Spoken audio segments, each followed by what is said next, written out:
didn't build this house with dreams. You built it with fear. Don't lie to yourself. Don't romanticize the coping.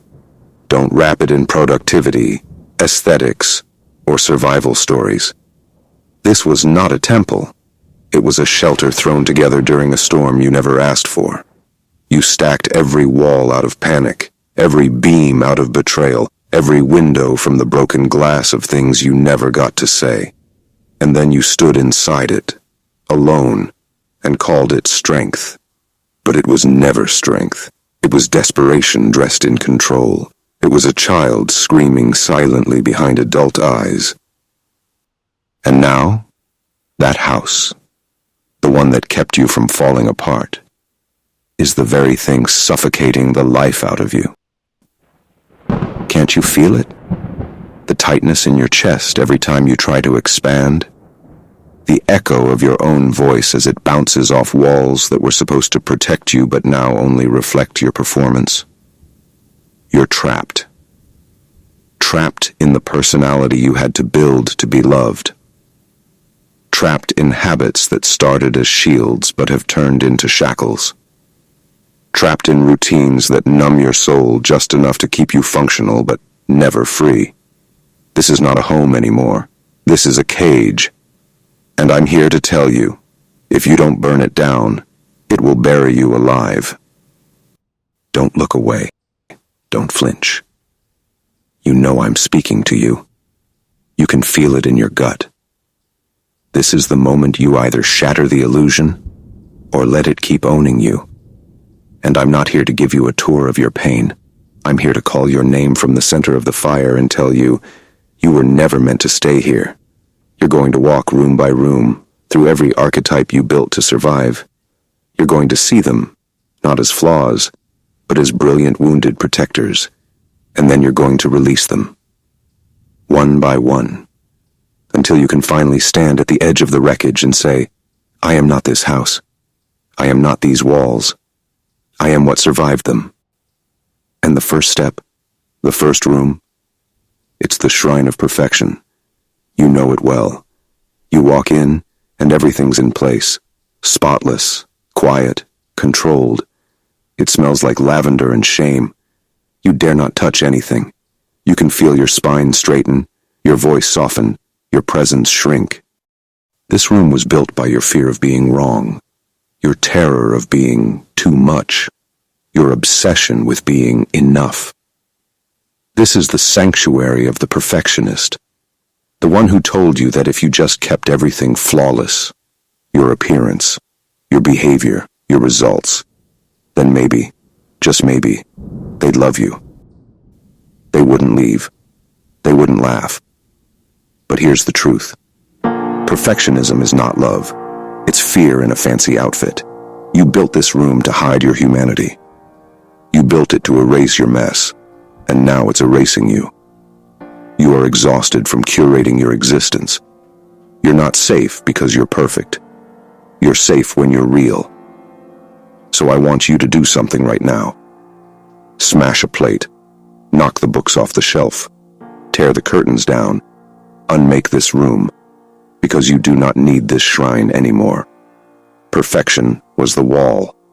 But authenticity is the door. Step into the next room, and it hits you like a wave. Mirrors. Everywhere. Each one shifting, contorting, bending to whoever walks in. You've lost your face in here. You've become 1,000 versions of yourself, depending on who needed what. The chameleon lives here. This is the room of adaptation, and you made it your home because being liked was safer than being seen. You learned to read the room before you even read your own needs.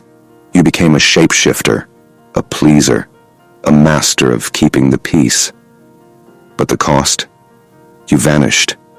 Your truth, your voice, your fire, all swallowed for the sake of harmony. This isn't survival, it's self-abandonment. I want you to find your reflection. I want you to look it dead in the eye. And I want you to scream, I'm done shrinking for comfort. I'm done performing for approval. I'm not your mirror, I'm a damn flame. Let the glass shatter. Let the illusion collapse. Because real love doesn't require shape-shifting. It requires substance. Now the trophies, the plaques, the wall of achievements. You can smell the sterile pride in here. You see yourself at 12, at 22, at 30, chasing applause, chasing gold stars, chasing any kind of proof that you were worthy. You walk in and you don't feel joy. You feel pressure. This is the room of the overachiever, and it's a temple to burnout, to emptiness, to pain dressed as ambition. Because here's the part no one talks about. Some of your success was a symptom of neglect. You didn't chase greatness because you felt whole. You chased it because you were starving. You chased it because achievement was the only thing that got you love. But every trophy here is hollow. You deserve to exist without proving a damn thing. You deserve to rest without earning it. You deserve to breathe without apology. So light a match. Let it burn. You don't owe anyone your excellence.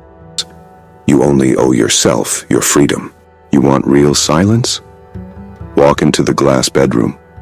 The one where the walls are see-through and no one ever knocks. The one where your pain was ignored. Your joy was invisible. Your needs were too loud. Your presence too inconvenient. This is the room of the invisible child. And it will break your heart. Because this isn't just loneliness. It's annihilation. The slow erasure of self that happens when no one sees you. You learn to parent yourself. You learn to speak gently to your wounds when no one else would. You learn to survive on your own silence. And now, you call that strength. But it was starvation. You didn't become independent. You became unseen. So I want you to say it, to scream it, until your voice becomes real again. I needed someone, and no one came. I wasn't okay. I just looked okay. Then smash the glass. Walk out. Don't hide your needs behind pride anymore.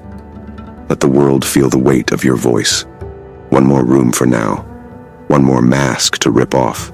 The stage, the lights, the silence after the applause. You're standing there, still smiling, still performing, still begging for love in a language that never truly belonged to you. This is the performer's room, and it is filled with ghosts. You turned your trauma into a monologue. You turned your heartbreak into charisma. You became likable so you wouldn't be left. And now you're exhausted, because no matter how loud the laughter, no matter how bright the lights, when the curtain falls, you're still alone. Stop the show, burn the script, rip the costume off your soul, and scream this until your body believes it. I am done earning love through entertainment. I am not a stage. I am a storm. And storms don't ask for permission. They just come. There's a door in the corner of the house you pretend not to see. It doesn't creak. It doesn't glow. It just waits. Cold. Heavy. Daring you to open it. This is where the house gets honest. Where the survival stops pretending to be strength. Where your coping stops dressing like courage. You reach for the handle. And it bites. The shamekeeper doesn't want you to enter. Because this room holds everything you've ever tried to forget. The desires that made you feel dirty. The emotions that made you feel unlovable. The memories that made you flinch in your own skin. This is where you locked the parts of you that were too much. And now they scream every time you feel joy. They claw their way up your throat every time you feel seen. This is the closet of self-erasure. And I am begging you, don't just open the door. Tear it off the hinges. Let the parts of you you've buried rot in the daylight. Let the guilt crawl back to its source. Let the rage speak. Let the hunger breathe. You were never disgusting. You were never broken. You were never too much. You were too sacred for a world that feared its own shadow. So I want you to look into the eyes of every memory in this room and say, I do not carry this shame anymore. This isn't mine. Next room. And this one doesn't look like a room. It looks like a bunker, a sealed chamber. No windows, no air, just blinking monitors, surveillance screens, and alarms that never stop beeping. You built this after the first betrayal, after the door slammed, after the slap, after the scream that never got an apology. This is the panic room, the hyper-vigilant archetype. And it's killing you. You trained your body to read every room like a battlefield. You trained your mind to scan for threat before it ever looked for love. You trained your heart to armor itself before it ever opened. Because danger was real. Because abandonment was certain. Because love was never safe. But here's the truth you've avoided. That alarm never turned off. And it's destroying your nervous system. You think you're being careful. But really, you're at war with shadows. You don't have to watch every door anymore.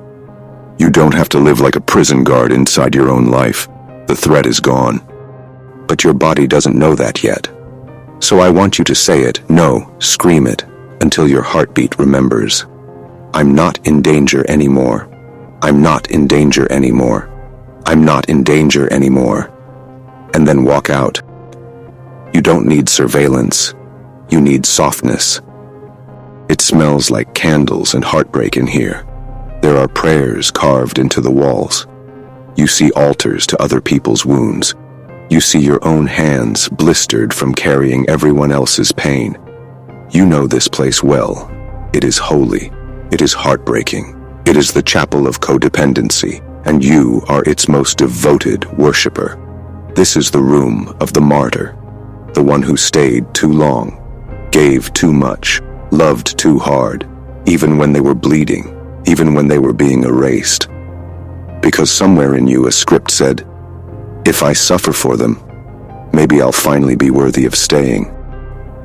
And so you stayed, in places that drained you, in relationships that devoured you, in identities that praised your selflessness, but never asked how you were doing. But let me rip the veil off that altar. That is not love.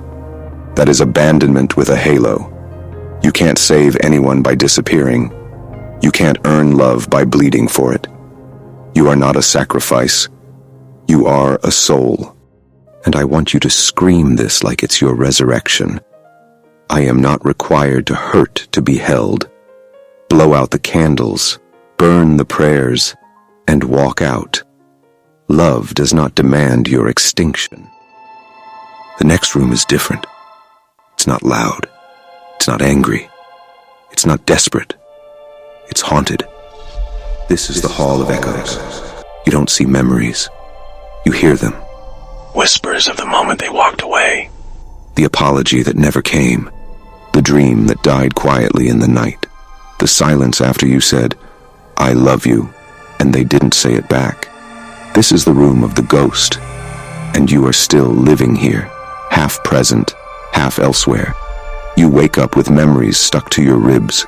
You can't laugh fully, you can't sleep deeply, because something in you never let go. And I need you to know, grief is not weakness. It's sacred, but unprocessed grief becomes identity. It becomes a lens you can't take off, a fog you start to believe is reality. So cry here, mourn here, but do not stay here. The people who left do not own your future. The things that broke you do not deserve your breath. Scream it if you have to. I deserve a life that isn't haunted by the one I lost. Say goodbye. Say thank you. And then say nothing at all. Just walk forward, into your own life. And now, the final room. The most seductive, the most convincing, the most dangerous. It doesn't look like a wound. It looks like a kingdom, a throne, a crown, gold-framed affirmations on every wall. I'm powerful. I'm enough. I'm healed. You've built an empire of confidence here, a personality so impressive that even you can't tell it's a mask anymore. This is the room of the false self, the throne room, and it is a masterpiece of spiritual bypassing. You learned the language of healing. You crafted the aesthetic of peace. But the truth? You are hiding behind your own recovery. You're not being real, you're being invincible. And invincibility is not the same as wholeness. You don't need to be a brand. You don't need to be a leader. You need to be a person. And people cry. People stumble. People bleed. So I want you to take off the crown, step off the throne, kneel in the middle of the damn room and say this like a confession. I don't want to be seen as healed. I want to be free. And freedom doesn't wear gold. It wears scars.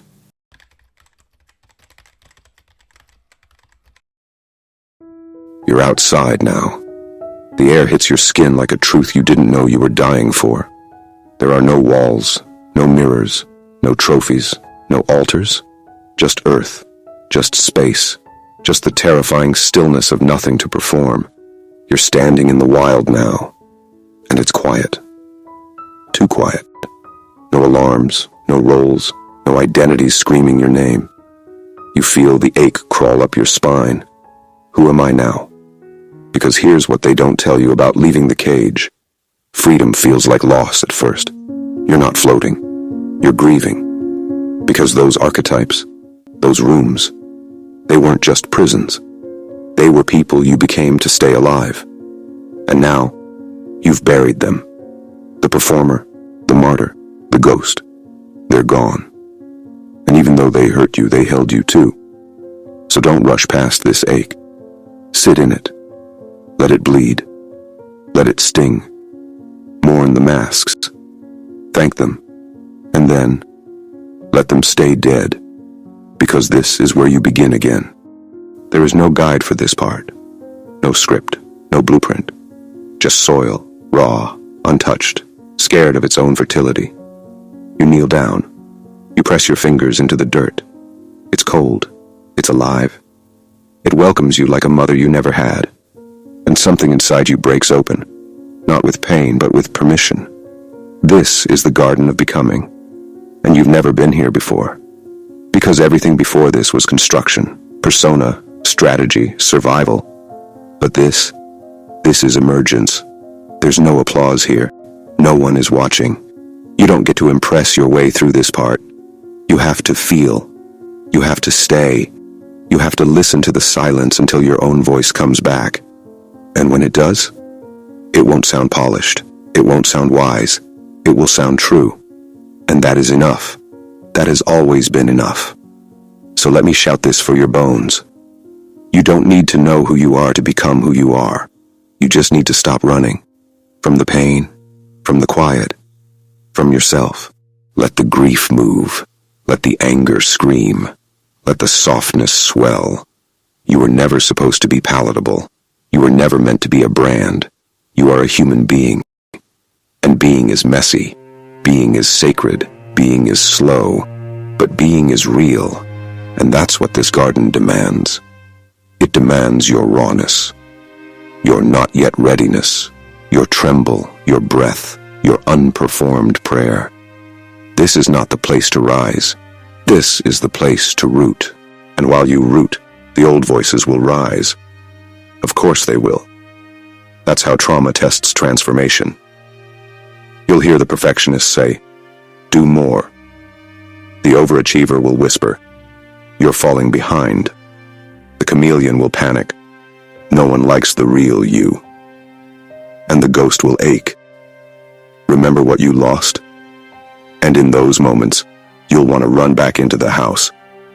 Because at least you knew who you were in the cage. But I need you to scream something louder than all of them combined.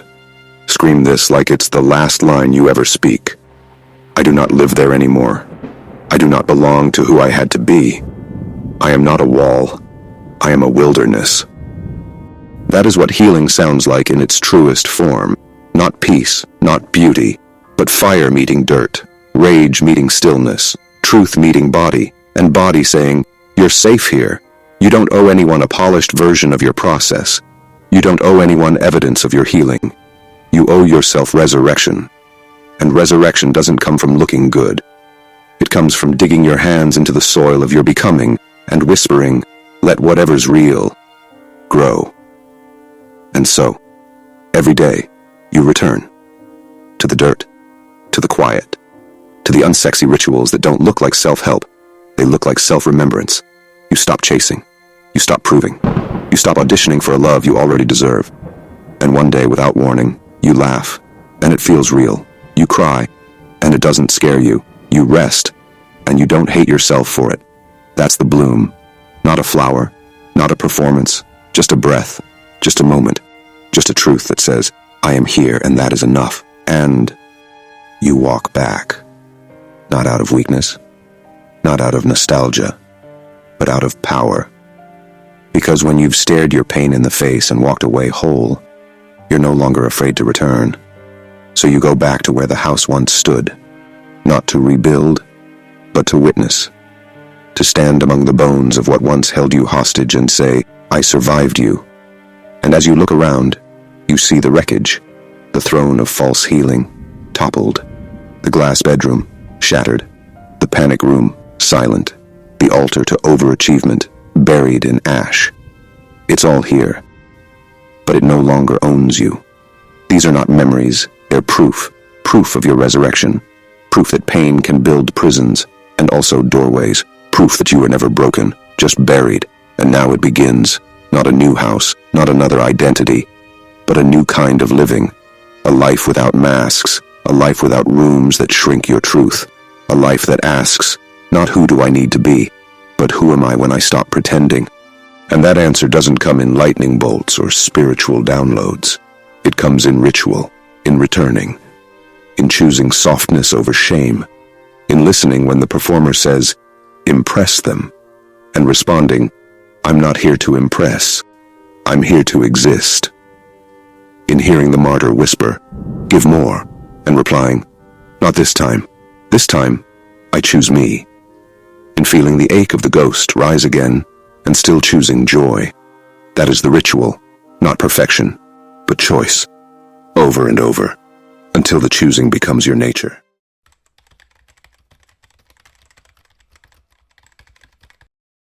So let me give you the foundation of this new life, not a self-help list, not a productivity hack, but practices for rehumanizing yourself. First, create a sacred space for listening, not to impress, not to achieve, just to hear yourself again. 5 minutes, 10, sit, breathe, ask your body, what do you need? Ask your heart, what hurts? Ask your soul, what have I been ignoring? Then, name the archetype that still grips you the hardest. Name it without shame.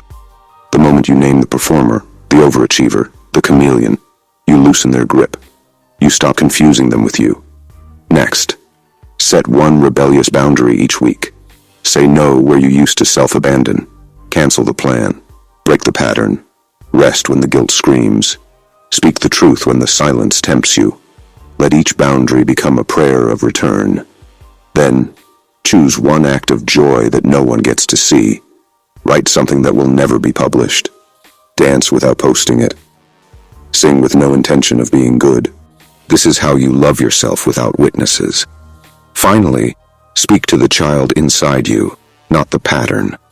The child built the house. The child created the rooms. The child tried to keep you safe the only way they knew how. And now that you're grown, they need to know the danger is over. You've got them now.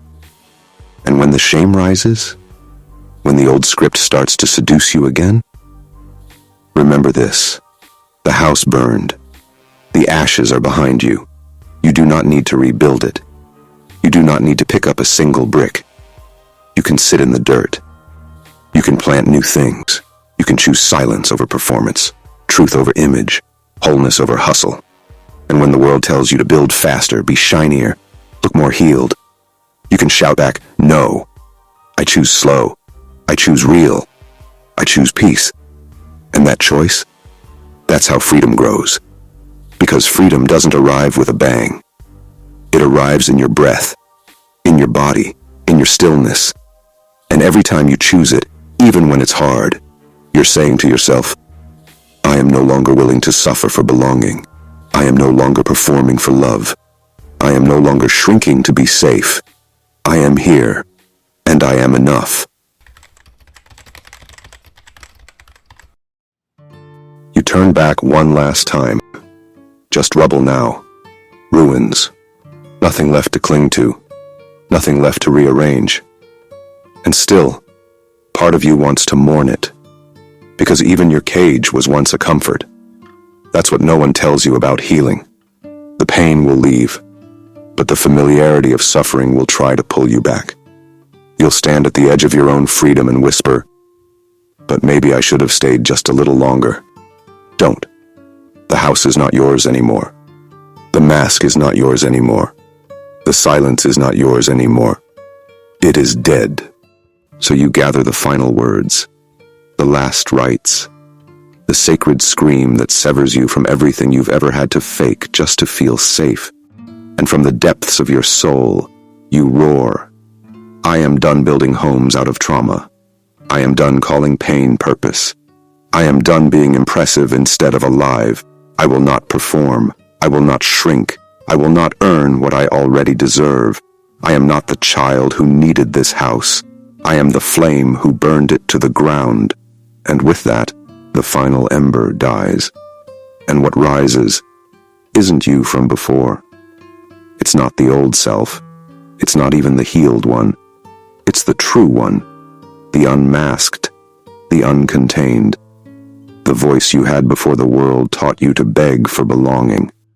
And now you walk into the world without armor, without performance, without the ache to be anyone but the bare truth of yourself. You walk into relationships, and you no longer apologize for needing. You walk into dreams, and you no longer shrink your fire to fit someone else's fear. You walk into your own damn mirror and finally say, that is me. Not the pain, not the mask, not the ghost.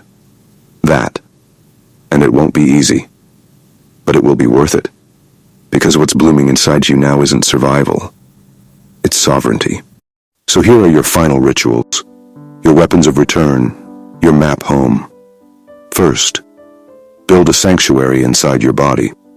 Let your body be the place you go to feel safe. Your breath, your stillness, your pulse. Trust it more than the voices outside you. Second, speak aloud one truth a day that terrifies you, even if it's just to yourself. I'm tired. I don't want this anymore. I deserve more. Each truth is a hammer to the foundation of your old cage. Third, find the people who can sit with your silence, not fill it, not fix it, just hold it. Let them stay. Let them see you. Let yourself be held. Last, remember always, you don't need to rebuild the house. You need to plant the garden, because you were never meant to live inside your wounds. You were meant to bloom past them. You were never meant to carry shame as identity. You were meant to burn it for warmth. You were never meant to keep the cage. You were meant to walk out with fire in your chest and say, "I am the home I've been waiting for." If this message cracked you open, don't disappear. Speak. Breathe into the comments. Let this be your moment of reckoning. Tell us what room held you the longest. Tell us which mask nearly cost you your soul. You never know who your story might set free. And if this video found you at the edge of your breaking, don't scroll past it. Subscribe, like, ring the bell. Not for the algorithm, for you, for your healing, for your return. Because this space isn't only a channel, it's a sanctuary. And here, you never have to perform again.